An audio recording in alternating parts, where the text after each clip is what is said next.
हाय, आपके साथ मैं हूँ Surabhi Sharma. India TV YouTube channel subscribe करिए, बेल आइकन दबाएं। उनके न सिर्फ प्रशासनिक फैसलों के बारे में बल्कि व्यक्तित्व के बारे में भी, जिसमें सैद्धांतिक तौर पर उनके लिए गए कुछ फैसले थे, वहीं उनके साहस का भी उमा भारती ने जिक्र किया। इस वक्त साध्वी निरंजन ज्योति हमारे साथ जुड़ चुकी हैं।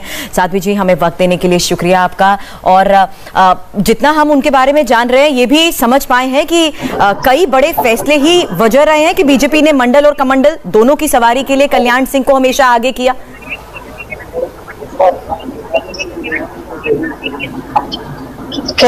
बाबूजी का जो एक दृढ़ इच्छा वाली शक्ति थी, वो उनकी पूंजी थी।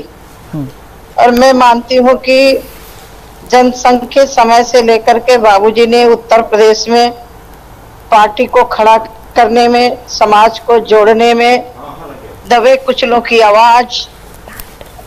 और मैं ये कह सकती हूँ कि हम जैसे लोग आज पार्टी में काम कर रहे हैं तो बाबूजी की देन है, क्योंकि कोई संरक्षक है पार्टी में। इसके कारण हम लोगों को लगा कि हम बाबूजी के सानिध्य में रह करके कुछ कर सकते हैं। और बाबूजी का और मेरा तो हमेशा बेटी और बाप का संबंध रहा है। मैं जब भी कोई चुनाव लड़ी हूँ तो उन्होंने मुझे जरूर फोन किया है, तो आए हैं या फोन करके पूछा है। जैसा कि अभी दीदी उमा जी बहुत उनके विषय पर चर्चा कर रही थी। मैं उत्तर प्रदेश की होने के नाते मैंने बाबूजी को बहुत नजदीक से देखा है। आज रक्षाबंधन का दिन है, मेरी राखी उनके पास हमेशा जाती थी। आज मैं पार्टी कार्यालय में थी, उनके सानिध्य में थी। राजू भैया थे, राजू भैया से कहा भैया मेरी राखी तो आती थी बाबूजी को, अब क्या होगा। क्योंकि बाबूजी मेरा कभी पूरा नाम नहीं बोलते थे, मेरे को ज्योति बोलते थे। और एक मैं कह सकती हूँ कि ऐसी विभूति अदा कदा आती है जो स्वयं में सक्षम हो अपना फैसला लेने में, और जो ले उस पर टिके रहना, ये बहुत बड़ी बात होती है। नहीं, कई लोग फैसले लेते हैं फिर बदल जाते हैं। तो हमारा सौभाग्य था कि ऐसे व्यक्तित्व के सानिध्य में मैंने काम किया और उनका आशीर्वाद मेरे ऊपर हमेशा रहा। माननीय प्रधानमंत्री जी के नेतृत्व में आज मैं उनके साथ में काम कर रही हूँ।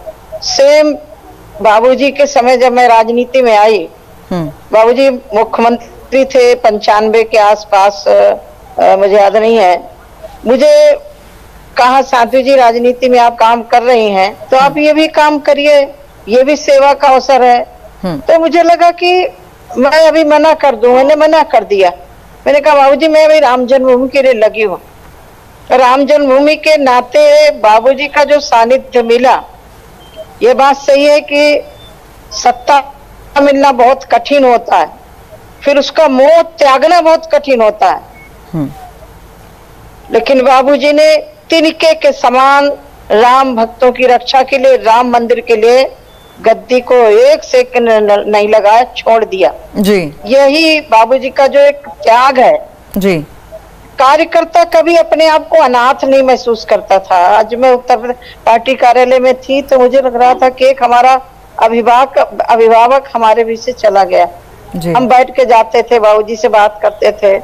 अब किसके सामने बैठ के बात करेंगे, क्योंकि जितना बाप बेटी का संबंध होता है और किसी का नहीं होता है जी। मेरा बाबूजी से बाप बेटी का संबंध था, हमेशा रहा है। बाबूजी एक राजनीतिक इच्छा शक्ति रखने वाले थे, सुचिता के प्रतीक थे।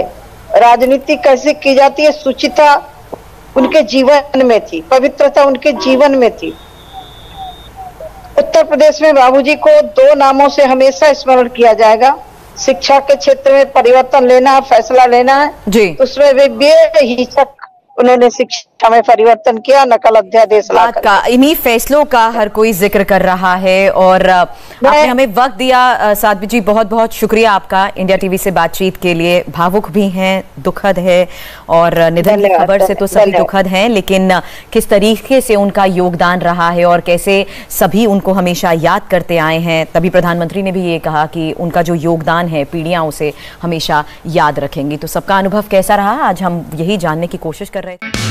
हाय, आई एम सुरभि शर्मा। खबरों से अपडेट रहने के लिए India TV YouTube channel subscribe करिए, साथ में बेल आइकन जरूर दबाएं। जुड़े रहें इंडिया टीवी के साथ।